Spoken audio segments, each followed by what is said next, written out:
Hello friends, Indian edu क्रांति में आप सभी का स्वागत है। हम लोगों ने इससे पहले प्राचीन भारतीय इतिहास के बारे में पढ़ रखा है एवं प्रागैतिहासिक काल के बारे में भी हम लोगों ने पढ़ रखा है।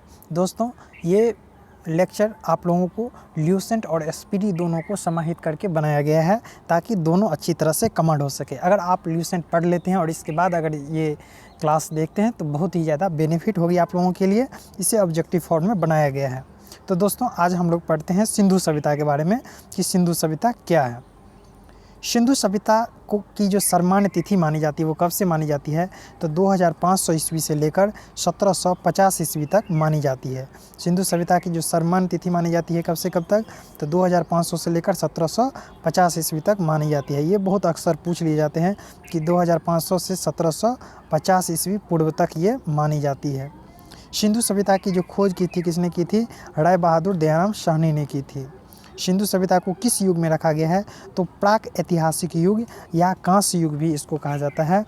प्रोटो हिस्टोरिक या ब्रोंज जोन में इसको रखा गया है।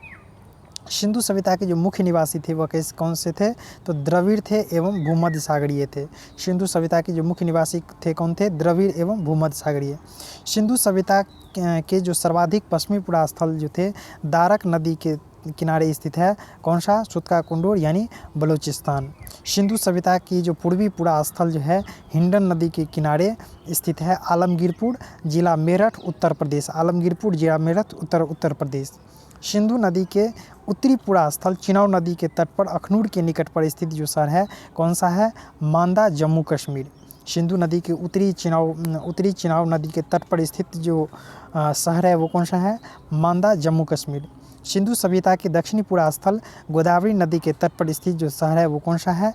दैमा, जिला अहमदनगर, महाराष्ट्र। सिंधु सभ्यता की खोज के समय पुरातत्व सर्वेक्षण विभाग के जो महानिदेशक थे कौन थे? Sir John Marshall.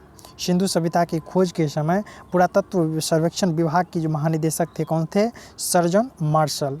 सिंधु सभ्यता के खोज के निदेशक सर जॉन मार्शल कब किए तो कब दिए? 1921 ईस्वी में। मोहनजोदड़ो की खोज कौन और कब किए थे? राखालदास बनर्जी 1922 ईस्वी में। आज तक की भारतीय उपमहाद्वीप इन सभ्यता में लगभग 1000 स्थानों पर पता चला है कि कुछ ही परिपक्व अवस्था में प्राप्त हुए हैं। इन स्थानों के केवल 6 को ही नगरीय संज्ञा दी जाती है। सिंधु नदी घाटी परियोजना में 6 बड़े नगरों की संज्ञा दी गई है, जिसमें जो मुख्य हैं वो कौन सा है तो हड़प्पा और मोहनजोदड़ो। स्वतंत्रता प्राप्ति के बाद सर्वाधिक स्थल गुजरात में कहाँ खोजे, किस संस्कृति में खोजे गए? यानी जो हड़प्पा स्वतंत्रता प्राप्ति के बाद जो थे सर्वाधिक स्थल गुजरात में खोजे गए। किस संस्कृति के? हड़प्पा संस्कृति के। सिंधु सभ्यता के प्रमुख स्थल हड़प्पा किस नदी के तट पर स्थित है तो यह है रावी नदी के तट पर। यानी सिंधु सभ्यता के जो मुख्य स्थल थे कौन सा? हड़प्पा। तो ये जो हड़प्पा थे ये किस नदी के तट पर स्थित थे? रावी नदी के तट पर स्थित थे। किस नदी के तट पर स्थित था? रावी नदी के तट पर स्थित था।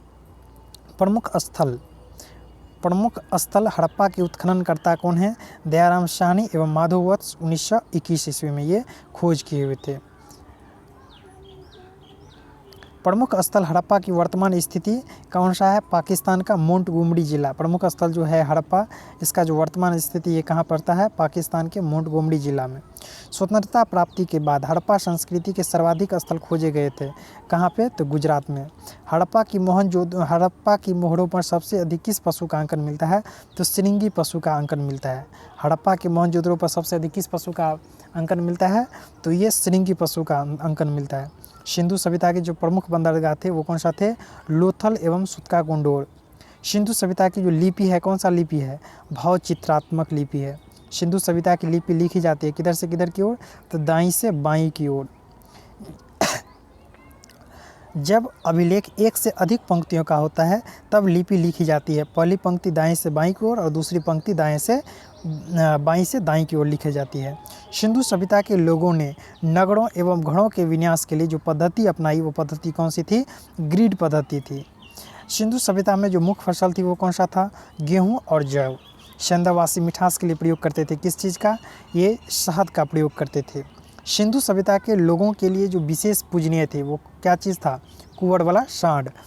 स्त्री यानी मृण स्मृतियाँ यानी मिट्टी की जो मूर्तियाँ जो थी अधिक मिलने से ऐसा अनुमान लगाया जाता है कि सैंधव समाज जो थे वो किस प्रकार के थे, मातृसत्तात्मक। सैंधववासी सूती एवं ऊनी वस्त्रों का प्रयोग करते थे। मनोरंजन के लिए सैंधव जो वासी थे वो प्रयोग करते थे मछली पकड़ना, शिकार करना, पशु पक्षियों को आपस में लड़ाना, चौपड़ पासा खेलना, ये सभी उनका मुख्य रूप से काम था या वो अपना मन बहलाने के लिए करते थे। सिंधु सभ्यता के लोग बर्तन का प्रयोग करते थे, काले रंग के डिजाइन किए हुए लाल मिट्टी के बर्तन। सिंधु घाटी के लोग परिचित नहीं थे किस चीज़ से, तो तलवार से। सिंधु घाटी के जो लोग जो थे वो परिचित नहीं थे तलवार से। सैंधव सभ्यता में प्रचलित जो प्रथा थी वह प्रथा कौन सा था, तो पर्दा प्रथा और वेश्यावृत्ति जो था ये बहुत अधिक प्रचलित था।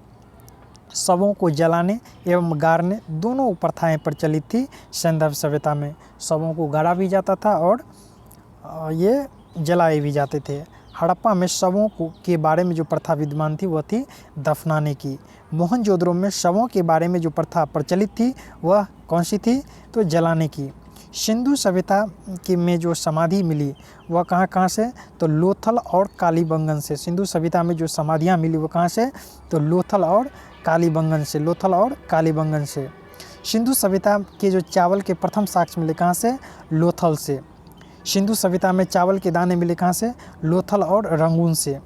जानवर जिसका सुरकोंतदा कालीबंगन एवं लोथल से। सैंधव काली के अस्थिर पंजे मिले कहाँ से, घोड़े के।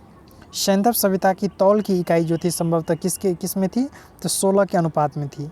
सिंधु सभ्यता में देवी जिसकी उपासना सर्वाधिक प्रचलित थी वो कौन सी देवी थी, मातृ देवी थी, जिसकी उपासना जो थी सबसे अधिक प्रचलित थी।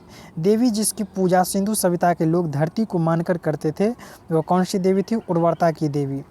वृक्ष पूजा एवं शिव पूजा के साक्ष्य मिले किस सभ्यता में, सिंधु सभ्यता में। मोहनजोदड़ो की जो प्रमुख नदी थी वो कौन सी नदी थी, सिंधु नदी। मोहनजोदड़ो के उत्खननकर्ता कौन है, रखालदास बनर्जी। मोहनजोदड़ो वर्तमान में स्थित है कहाँ पे, पाकिस्तान के सिंध प्रांत के लारकाना जिला। मोहनजोदड़ो की खोज कब हुई थी, 1922 ईस्वी में। सैंधव सभ्यता की सबसे बड़ी इमारत थी मोहनजोदड़ो से प्राप्त अन्नागार। मोहनजोदड़ो से प्राप्त एक प्रमुख स्मारक है बृहद स्नानागार। मोहनजोदड़ो से प्राप्त बृहद स्नानागार एक प्रमुख स्मारक है जिसके मध्य स्थित स्नान कुंड की लंबाई और चौड़ाई और गहराई जो है वो लंबाई है ये 11.88 मीटर, चौड़ाई है 7.01 एवं जो गहराई जो है वो 2.43 मीटर है। स्वतंत्रता प्राप्ति के पश्चात गुजरात के सर्वाधिक स्थल जो खोजे गए थे वह कहाँ में खोजे गए थे, गुजरात में। जुते हुए खेत और नक्काशीदार ईंटों के प्रयोग का साक्ष्य प्राप्त हुआ कालीबंगन से। अग्निकुंड प्राप्त हुआ लोथल और कालीबंगन से। एक सील पर 3 मुख वाले देवता पशुपतिनाथ की मूर्ति मिली मोहनजोदड़ो से। एक सील पर 3 मुख वाले देवता पशुपतिनाथ की मूर्ति के चारों ओर विराजमान थे। उनके चारों ओर थे गेंडा, चीता, भैंस और विराजमान। ये भैंस जो थे, गेंडा, चीता, भैंस, ये सभी विराजमान थे। नर्तकी की कांस्य मूर्ति मिली मोहनजोदड़ो से। मनके बनाने के जो कारखाना मिले लोथल और चूहनदुर्ग से। मनके बनाने के कारखाना मिले कहाँ से, लोथल और चूहनदुर्ग से। सभ्यता जिसमें घरों के दरवाजे और खिड़कियां सड़क की ओर न खुलकर पिछले दरवाजे की ओर खुलती थी, सिंधु सभ्यता। लोथल नगर के घरों का दरवाज़ा खुलते थे कहाँ पे, मुख्य सड़क की ओर। सिंधु सभ्यता में घोड़े के अस्थिर पंजर मिले सुरकोता, कालीबंगन एवं लोथल। मेसोपोटामिया के अभिलेख में वर्णित मेलुहा शब्द का जो अभिप्राय है किस सभ्यता से है, सिंधु सभ्यता से है। मेसोपोटामिया के अभिलेख में वर्णित मेलुहा शब्द का जो अभिप्राय है किस सभ्यता से है, सिंधु सभ्यता से है। संभवतः हड़प्पा संस्कृति का शासन किस वर्ण के हाथों में था, वणिक वर्गों के हाथों में था।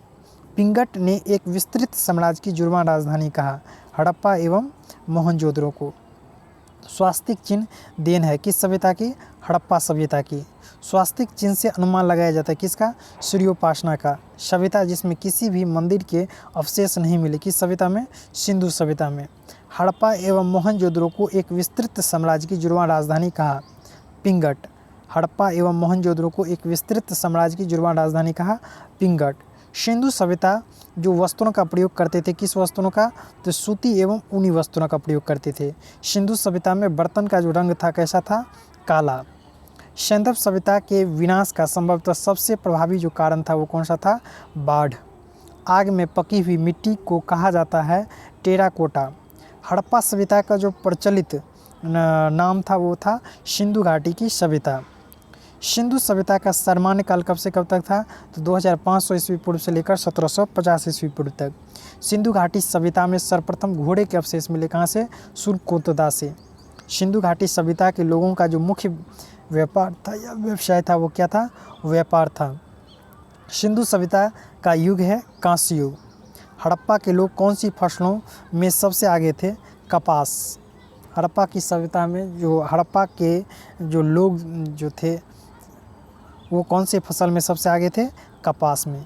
सिंधु सभ्यता का प्रमुख बंदरगाह था लोथल, गुजरात। सिंधु घाटी सभ्यता का स्थल कालीबंगन किस प्रदेश में है, राजस्थान।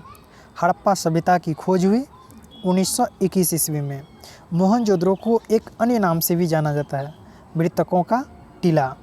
सिंधु सभ्यता के लोग कौन सा स्थान भारत में स्थित, सिंधु सभ्यता का कौन सा स्थान भारत में स्थित है, लोथल। भारत में खोजा गया सबसे पहला शहर, हड़प्पा में एक अच्छा जल प्रबंधन, हड़प्पा में एक अच्छा जल प्रबंधन का पता चला, कहाँ से, धौलीवीरा से। हड़प्पा की समकालीन सभ्यता रंगपुर स्थित है, कहाँ, सौराष्ट्र। सिंधु सभ्यता के लोग किस धातु से परिचित जो थे वो नहीं थे, लोहे से। सिंधु सभ्यता प्रचलित थी किसके लिए, सुनियोजित शहर हेतु। सिंधु सभ्यता के लोग का जो व्यवसाय था, कृषि। हड़प्पा सभ्यता के बारे में सबसे पहले जानकारी दी थी चार्ल्स मैसन ने। मोहनजोदड़ो एवं हड़प्पा की पुरातात्विक खुदाई के जो प्रभारी थे, कौन थे, खुदाई के जो प्रभारी थे, सर जॉन मार्शल। मिस्र के राजा कहलाते थे फ़ाराओ। हड़प्पा में मिट्टी के बर्तन प्रयुक्त, मिट्टी के जो बर्तन हैं पर प्रयुक्त रंग कैसा, लाल। मातृभांड में चावल के दाने मिले, कहाँ से, लोथल से। मेसोपोटामिया का आधुनिक अर्थ होता है दो नदियों के बीच की भूमि।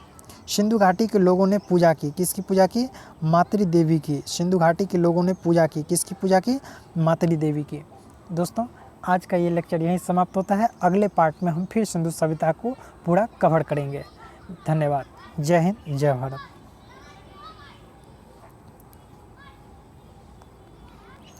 दोस्तों, अगर आप इससे पीछे का वीडियो अगर नहीं देखा हुआ है तो प्लेलिस्ट में जाके आप संपूर्ण प्राचीन भारतीय इतिहास के बारे में देख सकते हैं।